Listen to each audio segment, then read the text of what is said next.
નવી શિક્ષણ પદ્ધતિથી ગુજરાતે આગળ વધ્યું છે। ધોરણ 12 નું આજે પરિણામ આવ્યું છે, જેને લઈ શિક્ષણ મંત્રી પ્રફુલ પાનસેરિયાની આ પ્રતિક્રિયા સામે આવી છે। તેમણે નિવેદન આપ્યું છે કે જેટલા પણ વિદ્યાર્થીઓ છે તમામે પરિશ્રમ કર્યો હતો, પરિશ્રમનું આજે પરિણામ આવ્યું છે। નવી શિક્ષણ પદ્ધતિ આ વખતથી અમલમાં કરવામાં આવી હતી, જેનાથી ગુજરાત એ પ્રગતિ કરી રહ્યું છે, આગળ વધ્યું છે।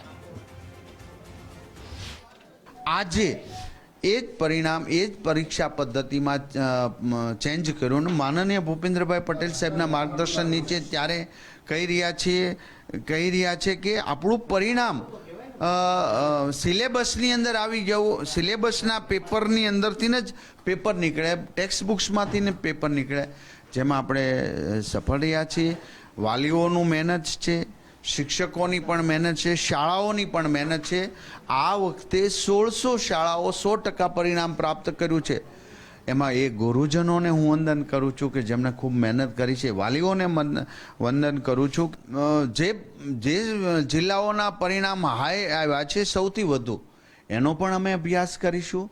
જે જિલ્લાનું પરિણામ ઓછું આવ્યું છે એનો પણ અમારા વિભાગ દ્વારા પૂર્ણ રીતે અભ્યાસ થશે। જ્યાં ઘટે છે, જે જિલ્લામાં પ્રશ્ન છે, એ જિલ્લાના શિક્ષણ અધિકારી અને શિક્ષણવિદો સાથે ચર્ચા વિચારણા કરી એક દિવસનું એવું લાગે તો શિબિર રાખીશું, એને માર્ગદર્શન આપશું।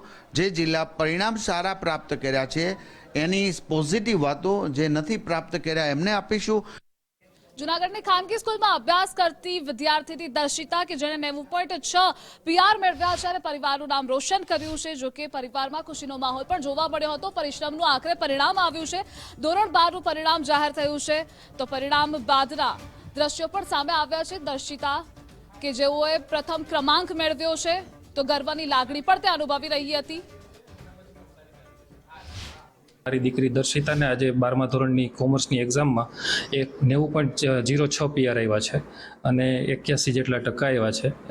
એમણે ખરેખર સારી મહેનત કરી અને એનું સારું રિઝલ્ટ મળ્યું છે। મારા ફાધરના સપના પ્રમાણે મેં CA કર્યું, આજે મારું સપનું છે કે એ પણ CA કરે ને એની દિશામાં આગળ વધી છે અને એમણે CA જોઈન્ટ કર્યું છે। ભવિષ્યમાં CA બની અને સમાજની સેવા કરે અને પ્રેક્ટિસમાં આવે તો મને વધુ ખુશી થશે।